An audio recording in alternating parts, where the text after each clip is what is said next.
Hi students. இன்னைக்கு நம்ம பார்க்கக்கூடிய டாபிக் வந்து rise of the Marathas and Peshwas. மராத்தியர்களோட எழுச்சியை பற்றி நம்ம இதில் பார்க்க போகிறோம். இதில் வந்து குறிப்பிட்ட அவங்களோட அட்மினிஸ்ட்ரேஷன், அவங்களோட ரூலர்ஸ், எக்கனாமி, டிஃபென்ஸ் சிஸ்டம், இது எல்லாமே இதில் வந்து நம்ம பார்க்க போகிறோம். ஸோ ஒன் பை ஒன்னாக நம்ம கூட எக்ஸ்பிளனேஷன் பண்ணுறதுக்காக நம்ம ஸ்டூடெண்ட் வந்து வந்துருக்காங்க. ஃபர்ஸ்ட் எங்களுக்கு ஒரு இன்ட்ரடக்ஷன் வந்து கொடுங்க, rise of the Marathas and Peshwas. மராத்தாஸோட ரைஸ் பார்த்தோம்னா நம்ம அவுரங்காசீப் பீரியட்ல இருந்துட்டு முகலோட அவுரங்காசீப் பீரியட்ல இருந்து ஆரம்பிக்கும். இன்ஃபேக்ட் சொல்ல போனோம்னா ஷாஜஹான் பீரியட்ல இருந்தே சிவாஜியோட அப்பா வந்துட்டு ஒரு இது பண்ணிக்கிட்டு தான் இருப்பாங்க, ரிவோல்ட் பண்ணிக்கிட்டு தான் இருப்பாங்க. அதோட பீக்குக்கு போனது சிவாஜியோட பீரியட். அவரோட சைமல்டேனியஸ் வந்துட்டு அவுரங்காசீப் பீரியட்ல தான் பண்ணியிருப்பாங்க.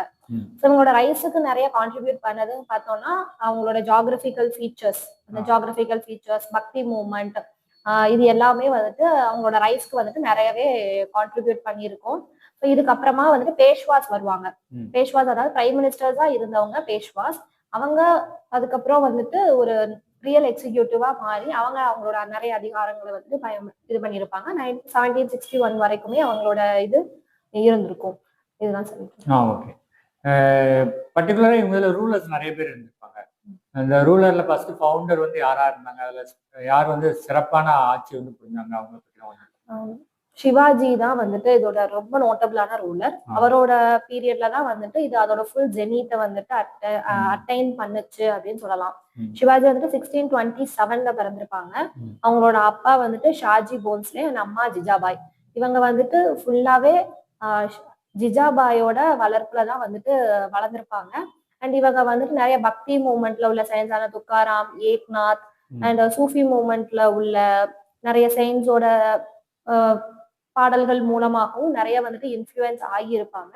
அண்ட் அவங்க அம்மாவான ஜிஜாபாயுமே வந்துட்டு அவங்களுக்கு மகாபாரதம், ராமாயண கதைகளை வந்துட்டு சொல்லியே தான் வளர்த்திருப்பாங்க.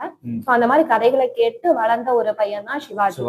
அவருக்கு அட்மினிஸ்ட்ரேஷன், வார்ஃபேர் இதெல்லாம் வந்துட்டு சொல்லி கொடுத்தது அவரோட கார்டியனான தாதாஜி கொண்டதேவ். அவர் தான் வந்துட்டு இது எல்லாத்தையுமே சொல்லி கொடுத்தாரு.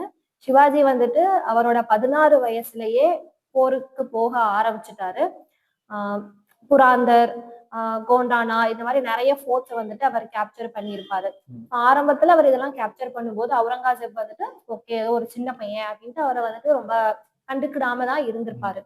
பட் அவர் நிறைய ஃபோர்ட்ஸ் கேப்சர் பண்ண சுல்தான் ஆஃப் பிஜாப்பூர் அண்ட் அஹ்மத் நகருக்கு வந்துட்டு அவங்களுக்கு வந்துட்டு கோவம் வந்து அவங்க என்ன பண்ணியிருப்பாங்க அப்படின்னா அவங்க சிவாஜியோட அப்பாவை வந்துட்டு பிடிச்சி வச்சுட்டு அவங்கள ஒரு பணைய கைதியா வச்சுட்டு நீ இனிமேல் எங்க ஃபோர்ட்ஸ் எல்லாம் கேப்சர் பண்ணக்கூடாது அப்படின்ற மாதிரி சொல்லியிருப்பாங்க. ஸோ சிவாஜியும் அதை ஏத்துக்கிட்டு அவங்க அப்பா உயிரோட இருக்கிற வரைக்குமே அவர் திரும்ப வந்துட்டு கேப்சர் பண்ண போறதில்லை. அந்த டயத்துல அவர் வந்துட்டு அவரோட அட்மினிஸ்ட்ரேஷனை வந்துட்டு நல்லாவே ஸ்ட்ராங் பண்ணிக்கிட்டாரு சிவாஜி. ஸோ அவங்க அப்பாவோட மறைவுக்கு பிறகு திரும்ப அவர் வந்துட்டு போருக்கு போறாரு, ஃபோர்ட்ஸ் எல்லாம் கேப்சர் பண்றாரு. அப்படி அவர் வந்துட்டு அஹ்மத் நகரோட ரெப்ரசன்டேட்டிவா வந்து ஃபைட் பண்ண வந்த அப்சல் கான் அவரை வந்து டெஃபீட் பண்றாங்க. அடுத்ததா இதை கேள்விப்பட்டு அவுரங்காசீப் வந்துட்டு சைஸ்த கான் அனுப்பி வைக்கிறாங்க, ஜெனரலான சைஸ்த கான். அவரையுமே வந்துட்டு நம்ம வந்து சிவாஜி வந்துட்டு டெஃபீட் பண்ணிடுறாங்க. ஸோ இதனால இதுக்கு ஏற்பட்ட காஸ்ட் எல்லாம் ஈடுகட்டுறதுக்காக சிவாஜி வந்துட்டு சூரத்தை வந்துட்டு கொள்ளையடிச்சிருவாங்க. ஸோ இது எல்லாமே வந்துட்டு அவுரங்காசீப்புக்கு வந்துட்டு ஒரு ஈகோவை ட்ரிகர் பண்ண மாதிரி ஆயிடும். ஸோ அடுத்ததா அவங்க வந்துட்டு ராஜா ஜெய்சிங் அப்படிங்கிறவங்கள நீ போயிட்டு மராத்தாவோட ரைஸை கண்ட்ரோல் பண்ணு அப்படின்னு சொல்லிட்டு அவரை அனுப்பிடுவாங்க. அந்த ராஜா ஜெய்சிங்கிறவருக்கு ரொம்ப ஸ்ட்ராட்டஜிக்கா பிளே பண்ணி யோசிச்சு ஃபோர்ட் ஆஃப் புராந்தரை போய் தாக்கியிருப்பாரு. அந்த புராந்தர்ல தான் சிவாஜியோட ட்ரெஷர் அண்ட் அவங்களோட ஃபேமிலி எல்லாருமே அந்த ஃபோர்ட் ஆஃப் புராந்தர்ல தான் இருந்திருப்பாங்க. ஸோ அங்க போய் அட்டாக் பண்ணவும் சிவாஜி வந்துட்டு வேற வழி இல்லாம அவரோட டிஃபீட்டை ஏத்துக்கிடுவார், நான் ஏத்துக்கிறேன் அப்படின்னு சொல்லிட்டு சொல்லுவாங்க. அந்த இடத்துல வச்சு புராந்தர் ட்ரீட்டி வந்துட்டு சைன் ஆகுது. அதுல என்னன்னா மொத்தமா சிவாஜி வந்துட்டு 35 ஃபோர்ட்ஸ் வந்துட்டு கேப்சர் பண்ணி வச்சிருப்பாங்க. 23 ஃபோர்ட்ஸை நீ எங்களுக்கு கொடுத்துரு, முகல் எம்பையருக்கு கொடுத்துரு, மீதி இருக்கிறத நீ வச்சுக்கணும்னா நீ முகல் எம்பையருக்கு லாயலா இருக்கணும், அதுக்கு சம்மதம்னா நீங்க வச்சுக்கலாம் அப்படின்ற மாதிரி சொல்லியிருப்பாங்க. சிவாஜியும் வேற வழி இல்லாம அதுக்கு அக்செப்ட் பண்ணியிருப்பாங்க, சைன் பண்ணியிருப்பாங்க. பட் அதுக்கப்புறம் அவங்க வந்துட்டு ஒரு நாள் அவங்க சன்னான ஷாம்பாஜி கூட ஆக்ராவுக்கு போகும்போது அவரை ரொம்ப ஹியூமிலியேட் பண்ணி ஹவுஸ் அரெஸ்ட் பண்ணியிருப்பாங்க. இதனால கோபம் அடைஞ்ச சிவாஜி வந்துட்டு அங்க இருந்து தப்பிச்சு வந்திருப்பாங்க. வந்து திரும்ப சேனைகளை திரட்டி திரும்ப போருக்கு ரெடி ஆயிருப்பாங்க. அதுக்காக மறுபடியும் சூரத்தை கொள்ளையடிச்சிருப்பாங்க. ஸோ இப்போ வந்துட்டு இதை புரிஞ்சுக்கிட்ட அவுரங்காசீப் வந்துட்டு அவரை இப்போ நெகோசியேஷனுக்கு கூப்பிடுவாங்க, பீஸ் நெகோசியேஷனுக்கு கூப்பிடுவாங்க. பட் அதுக்கு சிவாஜி வந்துட்டு ஒத்துக்கிட மாட்டாங்க. ஒத்துக்கிடாம கேப்சர்ஸ் எல்லாம் பண்ணிட்டு அவர் வந்து தன்னைத்தானே முடிசூட்டிக் கொள்வார். நான் ராஜா அப்படின்னு, சத்ரபதி அப்படின்னு சொல்லிட்டு தன்னைத்தானே முடிசூட்டிட்டு அவங்க ராஜாவா ஆயிடுவாங்க. அதுக்கப்புறம் கொஞ்ச நாள் அவங்க ராஜாவா பதவியேற்ற கொஞ்ச நாள்ல அவங்க வந்துட்டு இறந்தும் போயிடுறாங்க. இது சிவாஜியோட ரூல் வந்து இப்படி முடியுது. இதுக்கு அடுத்து யார் வராங்க, எப்படி வந்து மராத்தாஸோட எழுச்சியும் வீழ்ச்சியும் உருவாக்கப்படுது? சிவாஜிக்கு அடுத்ததா சிவாஜியோட பையனான ஷாம்பாஜி வந்துட்டு வராங்க. ஷாம்பாஜி ஒரு நல்ல ரூலரா தான் இருந்தாங்க. அவரோட பீரியட்ல தான் அவுரங்காசீப்போட ரிபெலியஸ் சன்னான அக்பர் 2 வந்துட்டு இவங்க கூட வந்து இருக்கிறாங்க. இவங்க கூட இருந்து எல்லாம் ஒன்னா இருக்கிறாங்க. ஸோ இதை பார்த்த அவுரங்காசீப் வந்துட்டு அவங்க சன்னை கூட்டிட்டு போறதுக்காக வந்து இவங்க கூட ஃபைட் பண்ணி அந்த ஃபைட்ல வந்துட்டு ஷாம்பாஜி வந்துட்டு கொல்லப்படுறாங்க.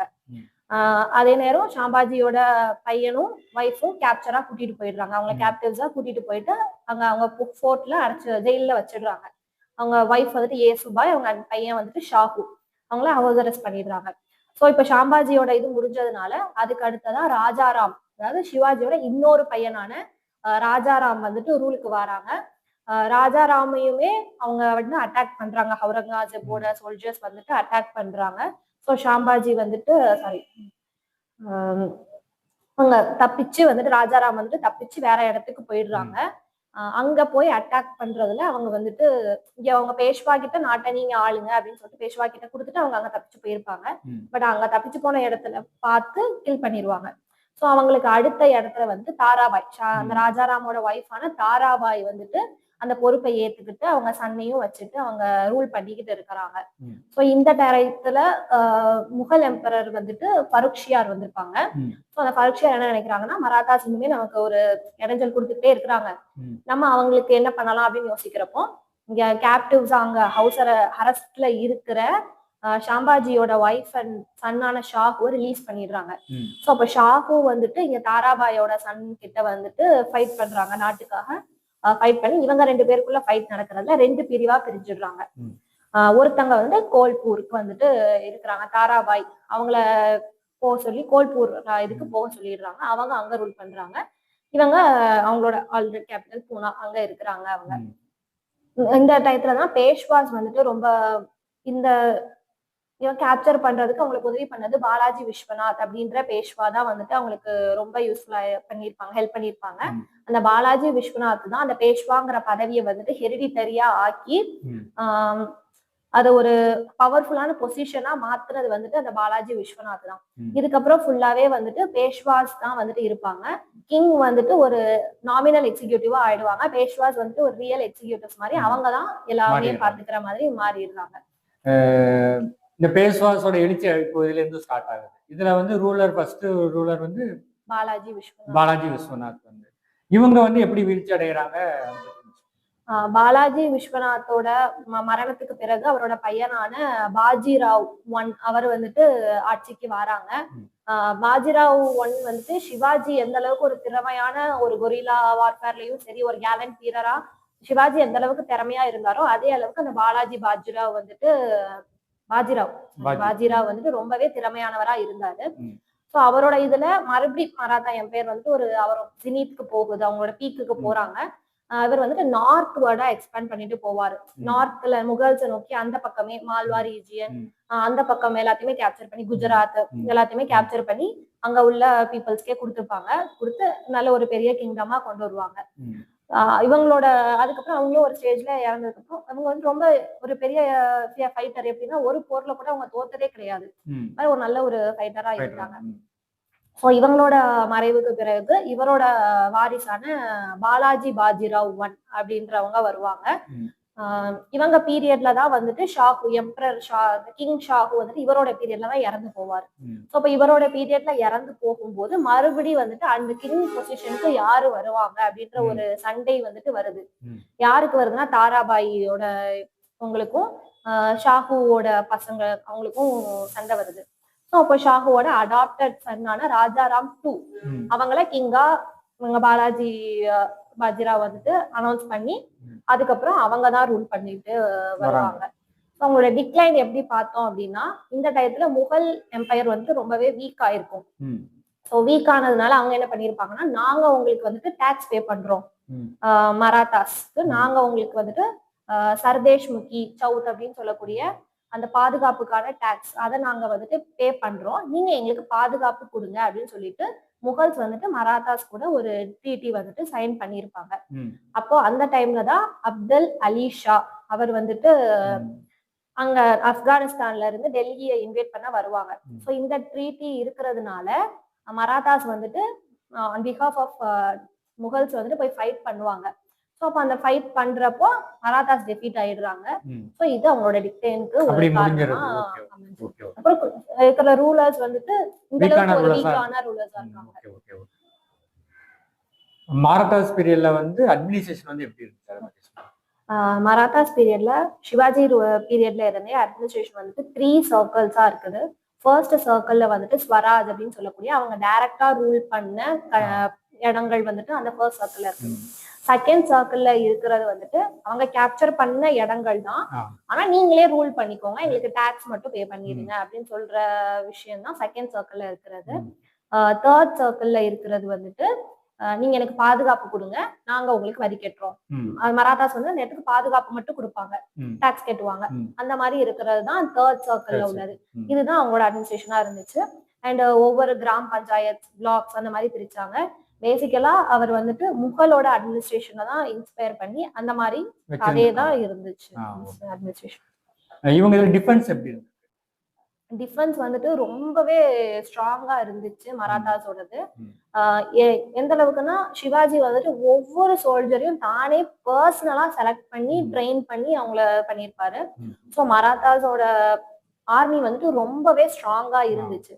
ஸோ இன் ஃபியூச்சர் அதோட டிக்ளைனுக்கு காரணமா இருந்ததும் அதுதான். ஏன்னா அந்த ஷாம்பாஜி ஷாஹூ அவங்கெல்லாம் வரும்போது அவங்க ஆர்மியில குவாலிட்டியை காம்ப்ரமைஸ் பண்ணிட்டு குவான்டிட்டிக்கு இம்பார்ட்டன்ஸ் கொடுத்துட்டாங்க. நிறைய வீரர்கள் சிவாஜி பீரியட்ல இருந்ததை விட டபுள் த அமௌண்ட் வீரர்கள் இருந்தாங்க.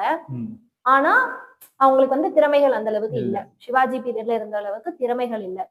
ஸோ சிவாஜி பண்ண இன்னொரு விஷயம் என்ன அப்படின்னு பார்த்தோம்னா, ரிட்டையர்டு கேப்டன்ஸை வந்துட்டு அவங்க ஃபோர்ட் பாதுகாப்புக்காக அவர் வந்துட்டு நியமிச்சிருப்பாரு. ஸோ அவங்க ஃபோர்ட்டுமே பாதுகாப்பாக இருந்தது. ஓகே, இதுல கொரில்லா மெத்தட்னு சொல்லி இவங்களோட எதுவும் இவங்க பயன்படுத்துறது ஏன் அப்படி பயன்படுத்திருக்காங்க?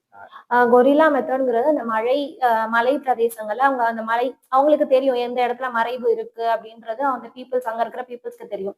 இப்படி மறைஞ்சு தாக்கக்கூடியதுதான் வந்துட்டு கொரில்லா வார்ஃபேர். அவங்க நேட்டிவாவே அந்த ஊர்ல அவங்க பிறந்து வளர்ந்ததுனால அவங்களுக்கு எந்தெந்த இடங்கள் பாதுகாப்பானது, எங்க இருந்து அட்டாக் பண்ணா தெரியும், அவங்களுக்கு தெரிஞ்சது.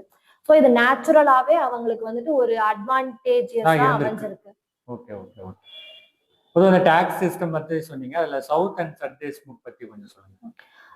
சவுத் டாக்ஸ் அப்படிங்கிறது 1/8 ஆஃப் த ப்ரொடியூஸ், அதாவது நம்ம சதுர்த்தின்னு சொல்லுவோம். ஸோ நம்ம தமிழ்ல சொல்ற சன்ஸ்கிரிட்ல வர அந்த வேர்ட் தான் அந்த சவுத் அப்படின்றத வந்திருக்கு. ஸோ அது 1/8 ஆஃப் த ப்ரொடியூஸ் அது வந்துட்டு டாக்ஸா பே பண்றது. நீங்க அதை டாக்ஸா நான் உங்களை வென்றுட்டேன் அப்படின்னு நீங்க எனக்கு அக்னாலேஜ் பண்ணுங்க, நீங்களே ரூல் பண்ணிக்கோங்க, நான் வின் பண்ணிட்டேன் அக்னாலேஜ் மட்டும் பண்ணி எங்களுக்கு இந்த டாக்ஸை பே பண்ணுங்க அப்படிங்கிறது சவுத். அடுத்ததா சர்தேஷ் முக்கி. சர்தேஷ் முக்கிங்கிறது சிவாஜியை வந்துட்டு ஒரு ரூலரா அக்செப்ட் பண்ணிட்டு நீங்க எனக்கு பே பண்ணுங்க அப்படின்னு சொல்றதுதான் சர்தேஷ் முக்கி அப்படின்றது.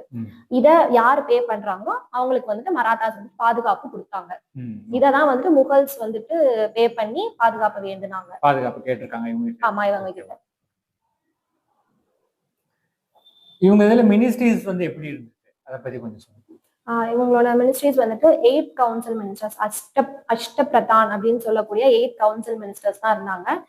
அதுல ஹெட் பொசிஷனா இருந்தவங்க தான் அந்த பேஷ்வா அப்படின்னு சொல்லக்கூடியது. அவங்கதான் பின்னால வந்துட்டு பெரிய அந்த பிரைம் மினிஸ்டர் பொசிஷன் வந்துட்டு அவங்க இதா பண்ணாங்க. ஸோ இது ஏற்கனவே அஜ்மர்லயும் சரி முகல்ஸ்லயும் சரி ஃபாலோ பண்ணின இதே தான் அவர் ஃபாலோ பண்ணாங்க.